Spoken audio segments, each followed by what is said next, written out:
Greetings, I'm John Setzler. Welcome back to the Kamado Joe cooking channel. With Christmas just around the corner, I figure it's about time we cook a ham. But today we're going to get started on a process for cooking a fresh ham rather than a ham that's already been pre-cooked or pre-smoked. But as we go in this video, if you're going to cook a pre-cooked or pre-smoked ham, I'm going to give you the information about cooking that as well. The processes are a little different, so I'm going to try to cover it all so everything will be taken care of in this one video. But we're going to get started several days ahead of time with a brine for our fresh ham. I've got a 22-pound Smithfield bone-in fresh ham that we're going to cook. We're going to take it through the whole process. We're going to brine it and then we're going to smoke it. And since this ham's as large as it is, we're going to brine it for about 4 days. So if you're cooking a pre-cooked or pre-smoked ham, you do not do this process. So I'll bring you guys into the process a little bit later where we would pick up with one that's already been cooked. So let's get started with our brine. Okay, we've got everything ready to go for our brine here. And just so everybody knows, on this cook, I am following a recipe.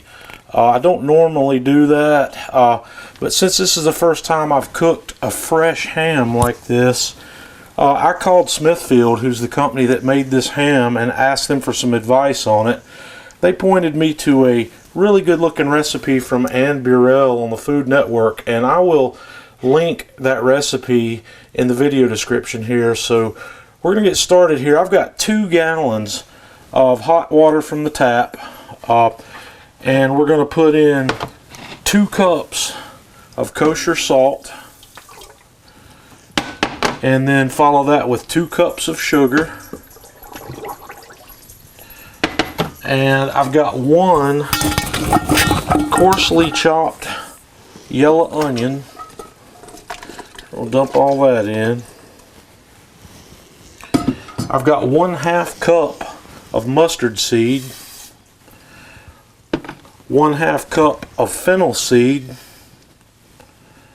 6 bay leaves,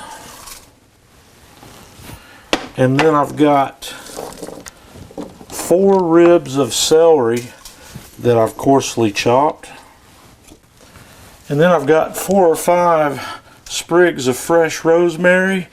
I have 20 cloves of garlic that I've just cut in half. And then we've got 2 tablespoons of crushed red pepper flakes.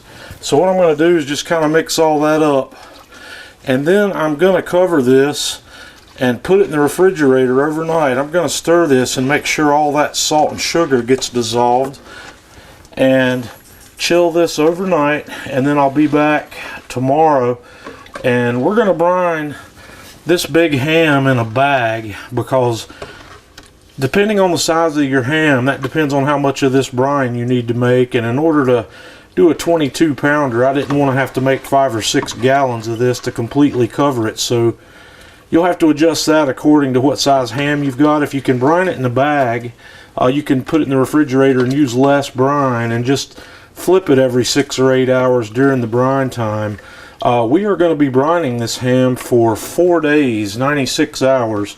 And according to the recipe, if you are doing an 8-pounder, it only needs to go for 72 hours. And when I talked to Smithfield, they said I would only need to go an additional 24 hours for the big ham, for the 22-pounder, because it's not twice as thick as an 8-pounder. So we will let this brine chill, and we'll be back in the morning to put it in the bag.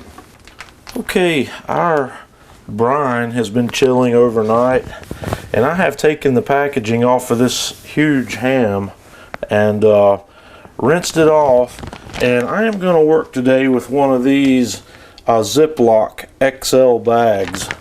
So the next thing I'm going to do is wrangle that ham into this bag, and then we're going to get the brine in the bag, and we'll come back and have a look. Okay, I've got this ham in the bag, and I've got most of the air pushed out of it.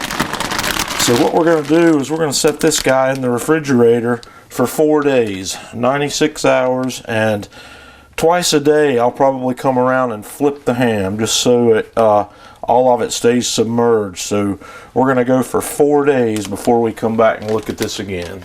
Okay, it's about time to start working on this ham again. We've been brining for 4 days. So we're going to make our paste that we're going to rub on the outside. And I'm going to be doubling the recipe due to the size of this ham. So I'm going to put in 8 cloves of garlic. I'm going to put in leaves from 16 sprigs of fresh rosemary. And I'm going to put in maybe about a half a teaspoon or so of red pepper flakes. And then we're going to pour in a little kosher salt. And we'll check that to see if we've got enough when we've got the paste made. And I'm going to put in some extra virgin olive oil, and we're going to put the top on this thing and pulse it until we get a paste. Okay, there's about what our paste should look like. So we're going to set that aside while we get the ham ready. Okay, we're going to bring the Big Joe up to temp. I've got a full load of charcoal here. I'm going to start with one of our Kamado Joe fire starters. We're going to light this guy up, and we're going to let the grill stand open with the lid open for 10 or 12 minutes while that catches up. Bottom vent fully open. Today we're going to cook at 350 degrees, so we'll be back. Okay, after we've got our fire going, I am going to set the heat deflector back in right on top. I'm going to leave the grill off while we let this warm up to 350. I'm going to close the lid. We're going to leave our bottom vent fully open, and we're going to control the temperature on the top vent, and I am going to set it at about 50% with the daisy wheel while we let it warm up. Okay, I've got this big ham out of the brine and rinsed off, and the first thing I'm going to do is I'm going to trim this skin back to right back here, and then we'll be back to go on to the next step. Okay, I've got the skin down, so the next thing we're going to do is we're going to score a diamond pattern right across the top. We're not going to go too terribly deep. We'll go both directions.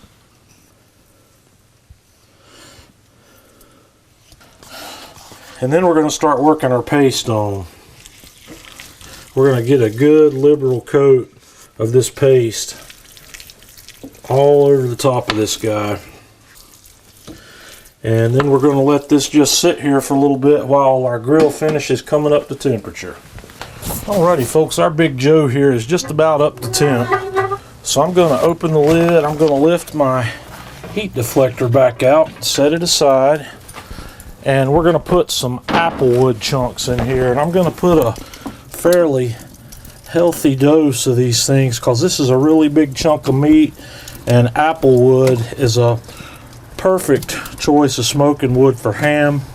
Any kind of fruit wood, apple, cherry, peach, just whatever you like. So I'm going to get, like I said, a fairly healthy dose of these on here, and we'll get the heat deflector back on, and then we're going to set the grill on, and we'll let this temperature stabilize here for a little while. Like I said, we're going to cook at about 350 degrees today. So while that stabilizes out, we'll get the ham out here. Alrighty, we've got some smoke going here. Grill's stabilized back. I'm going to set this ham right here in the middle. I've gone ahead and put this on a roasting rack, and I am also going to put my meat probe right down through the top into the thick part of this ham, down into the middle, and we're going to cook this to about an internal temperature of 145 to 150 before we take it off the rest. But we're going to come back in the meantime and glaze this, so we'll go in and get our glaze started. Okay, while our ham's cooking, we're going to make up our glaze, and we're going to start out with a cup of Dijon mustard, and I recommend using a good quality Dijon here, and then a cup of whole grain mustard, And once again, I think quality is important here, so choose your mustards wisely. And then a cup of honey, and we're going to mix all that together, and it won't be too terribly long till we get out here and use this as a glaze on this ham. But we're going to let it cook for a good bit longer before we go to the glaze. So I'm just going to stir this, and we're going to let it sit aside here and let those flavors mix. So we'll be back shortly to go have a look at that ham.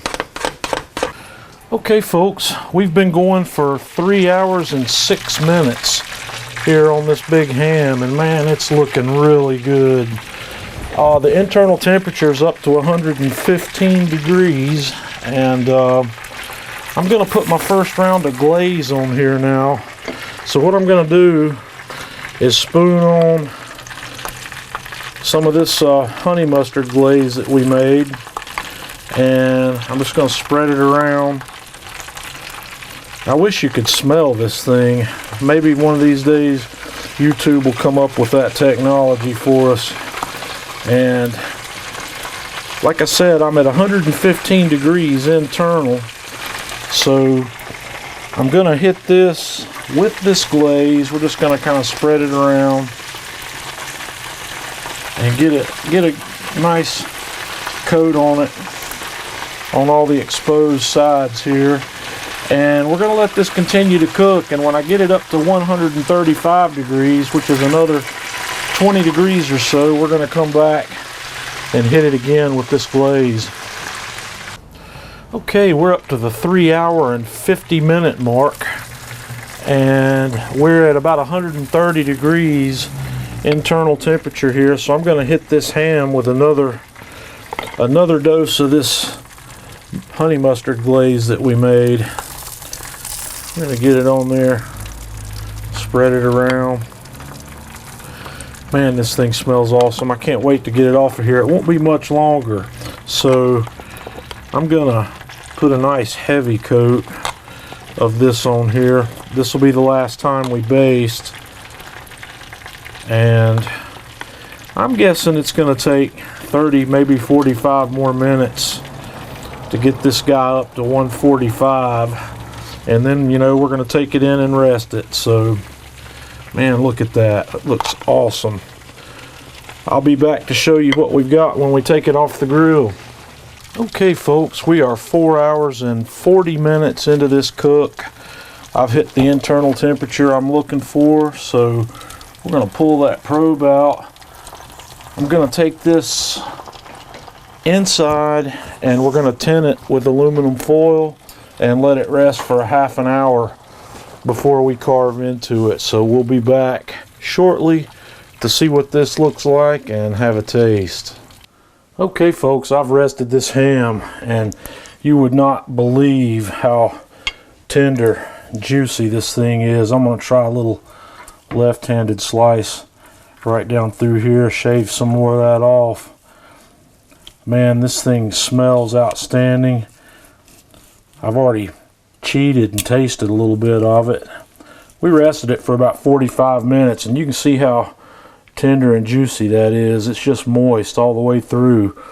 And I'm going to tear off a little piece here along the edge with some of that bark on it, and give that a try.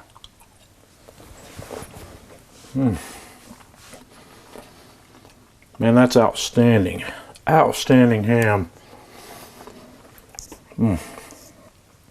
Well, we're going to wrap this cook up. I hope you guys decide to try fresh ham sometime. This will make a great Christmas meal. So join us on Facebook if you can. Facebook.com/KamadoJoe, and subscribe to our channel here so you'll get updates each time we release a new video. So until next time, this is John Setzler with the Kamado Joe Cooking Channel.